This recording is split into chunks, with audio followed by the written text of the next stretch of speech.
In the last episode, we left you in Jurien Bay, where we got to experience the pinnacles and had lots of fun at the beach. For this episode, we are going to cover the second leg of our trip, Jurien Bay to Kalbarri, with a few interesting stops along the way.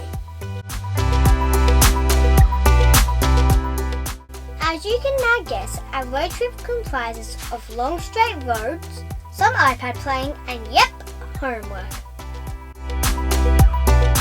Along the way, we did a quick stop in Geraldton, where we bought some supplies and visited the HMAS Sydney 2 Memorial.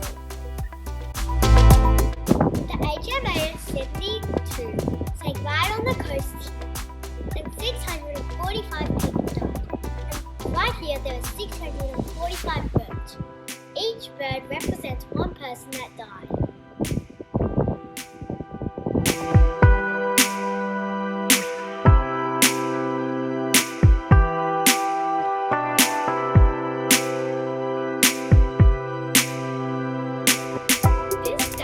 Called the Waiting Woman sculpture.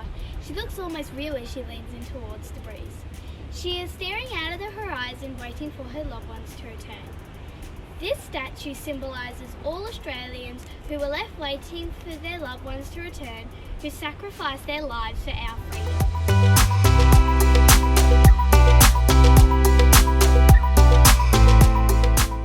From there, we set off to another quick site visit, the famous Pink Lake. This is the famous Pink Lake, which lots of people from Instagram come to take photos of.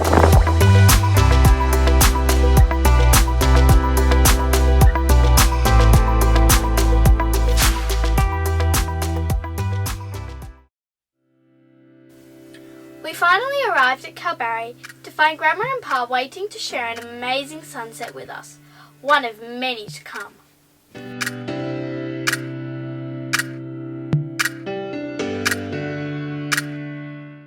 Next morning, we got up early to go and watch the pelicans being fed. Raquel and I were both a tad nervous and excited to be allowed to feed them as well. Each day, the pelicans come to be fed, and lots of people come to see them be fed. Of course, this is just like a bit of morning tea for them. Now, they don't need it. There's plenty of fish in the river, and that's the reason that they're here.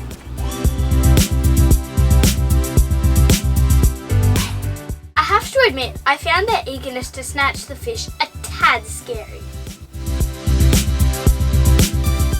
Later on, we all jumped into Pa's car and drove to the Kalbarri National Park. We are now in the Kalbarri National Park. We're about to do the loop walk to see nature's window. We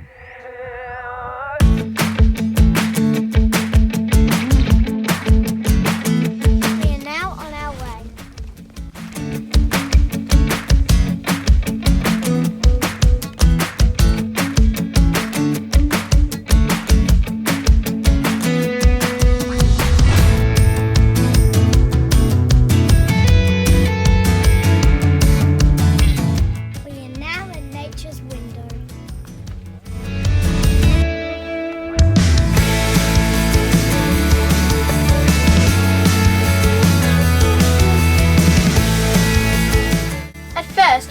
Think of was the fun that I was having jumping across rocks. And when that novelty wore off, I found myself admiring the views.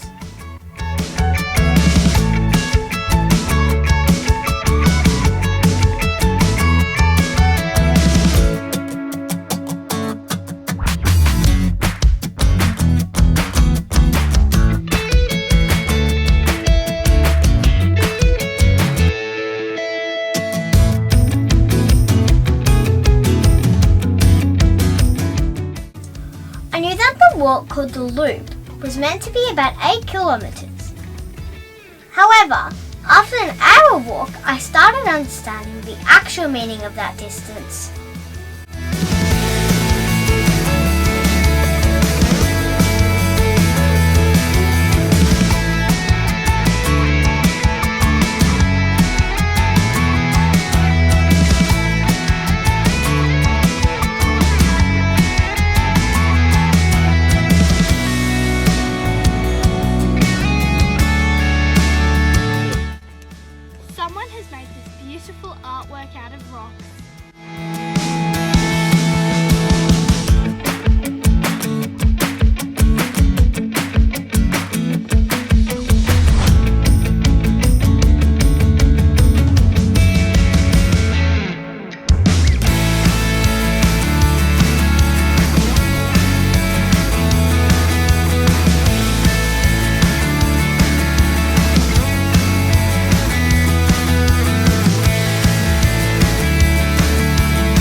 that did the rock towers has done more.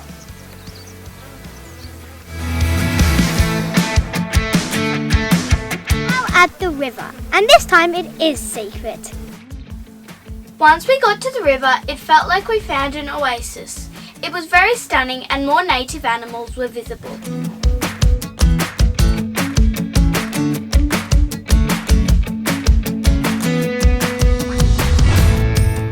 It was not long before the sand riverbank became rock faces once again.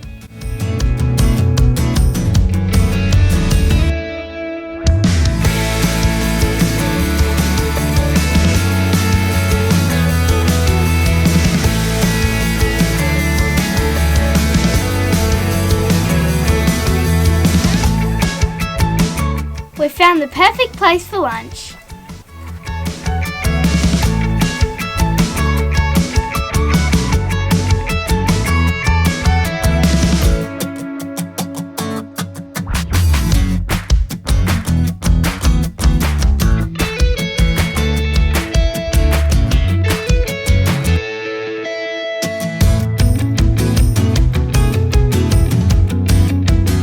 Sometimes there's just not enough shade.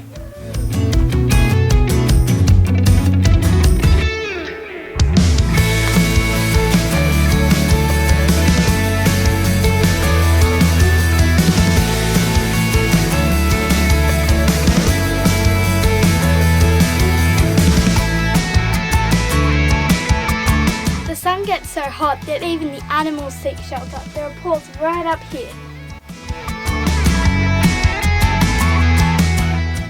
Contrary to popular overseas belief, Australia is not full of creatures that want to kill you. In fact, maybe with the exception of crocodiles, all animals are happy to live in peace with us humans. They just want to be left alone. This rock wallaby was only a few metres from us and not fussed about us being there.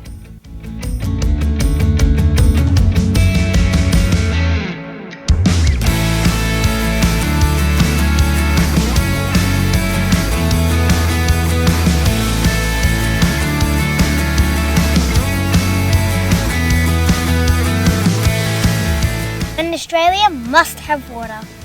I just realised what makes an Australian an Australian. It's not about whether they're Aboriginal or where they're born from. It's about how they feel about the land, whether they feel connected or happy. I was just thinking about what Mikhail was saying. It's not the flag that brings us together. It's how you care about the land, including the flies. Or maybe not.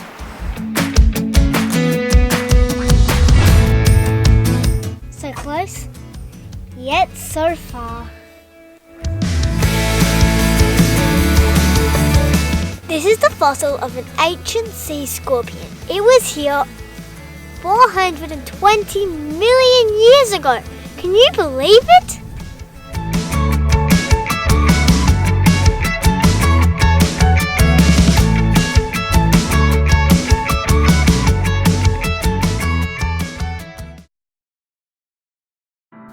On the last night in Kalbarri, we went to search for a great place to admire the sunset.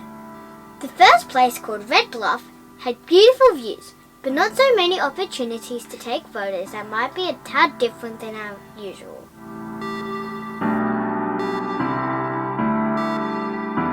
At the second place, called Pot Alley, we found an area that looked like the surface of Mars. Even though the sun did not seem to paint too many colours, we decided to stay there as the rock formations were different. I loved the fact that both Raquel and I had turns using Dad's camera and phone to take photos. And then it happened. Unexpectedly, some clouds appeared and the sun turned everything bright yellow.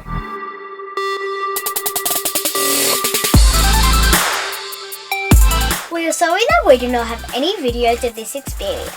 Unfortunately, once the sky started to change colour, we all got so consumed with taking photos that we completely forgot to take any video footage. I absolutely loved the yellow sunset. It made everything look like it was on fire. And just when we thought it could not get any better, the ground in the rocks that we were standing on went from yellow to bright red, just like I imagined the surface of Mars would look. It was a simply magical sunset that none of us expected.